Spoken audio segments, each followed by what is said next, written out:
5 seconds.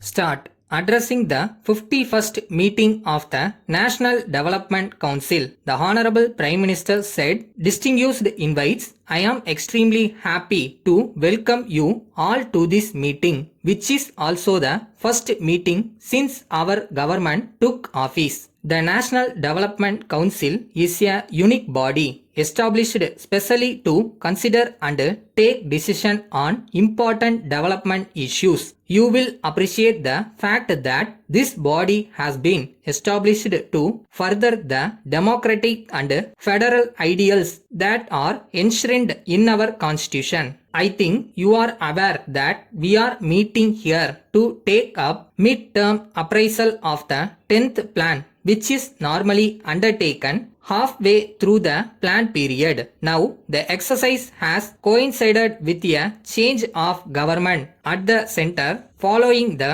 general elections. Our government has ordered mid-term appraisal of important sectors like industry, commerce, agriculture, and rural development, taking into account the fact that these are very vital for the overall development of the country. I take this opportunity to request all the chief ministers gathered here to give their valuable suggestions on these sectors, especially in areas where your state governments are directly involved. Regarding the growth in the economy, I am pleased with the present rate of growth of about 7%. In connection with this, I would like to share with you my thoughts on some of the major points. I wish to impress upon you the key fact that it is not enough if only our stock markets perform well and our balance of payments position remains satisfactory. I agree that these are important, but there are several other things that are equally important. For example,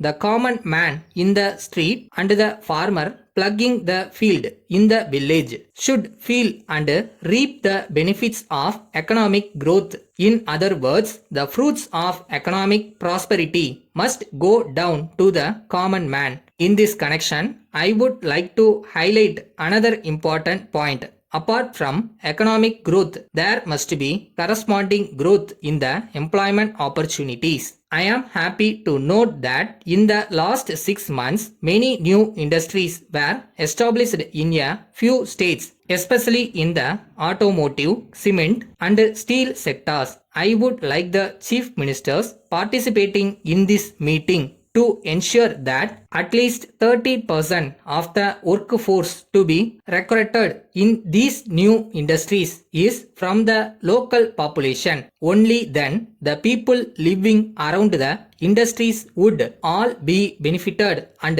this would result in improvement in their standard of living. A particularly disturbing aspect of our performance over the past several years is that agricultural growth is declining every year. It was mentioned that farmers are no longer able to afford high cost chemical fertilizers, which also pollute the soil. Due to this, many farmers have given up agriculture and migrated to the cities in search of employment. It is therefore not sufficient if we start only large industries for infrastructure development. I especially want to stress the fact that employment should be increased in industries related to agriculture. I want you to create more employment opportunities by engaging rural people in the production of natural manures. Regarding women development, I want at least 1 lakh women self-help groups to be formed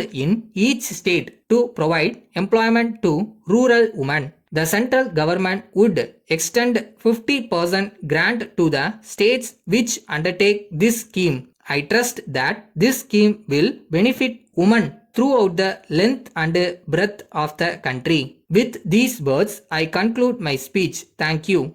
Letter dated the 15th September 2006 from Raju Associates, Egmore, Chennai to Messrs. Narayana Travels, Kanyakumari.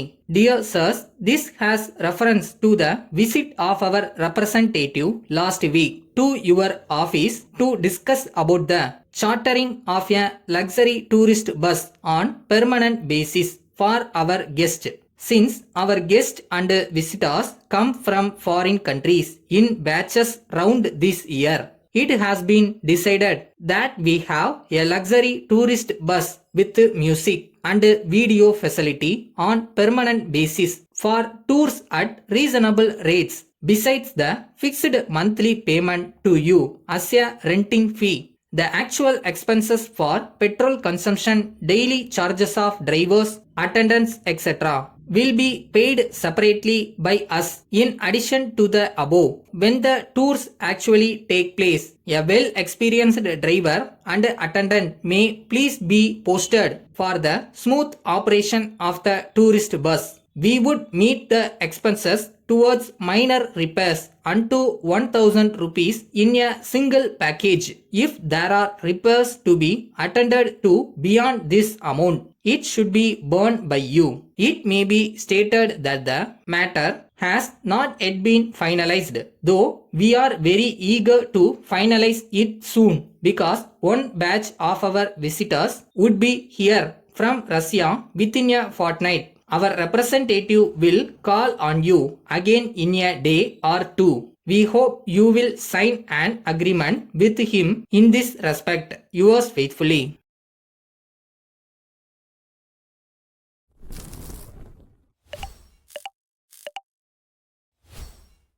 ஒரு விஷயத்த திருப்பி திருப்பி love and கேரோட பண்ணிட்டு இருந்தோம்னா செய்யும் தொழில் தெய்வம்னுவாங்கல்ல. So அந்த தெய்வம் நம்ம கிட்ட லாபகமாக வரும்னு நினைக்கிறேன்.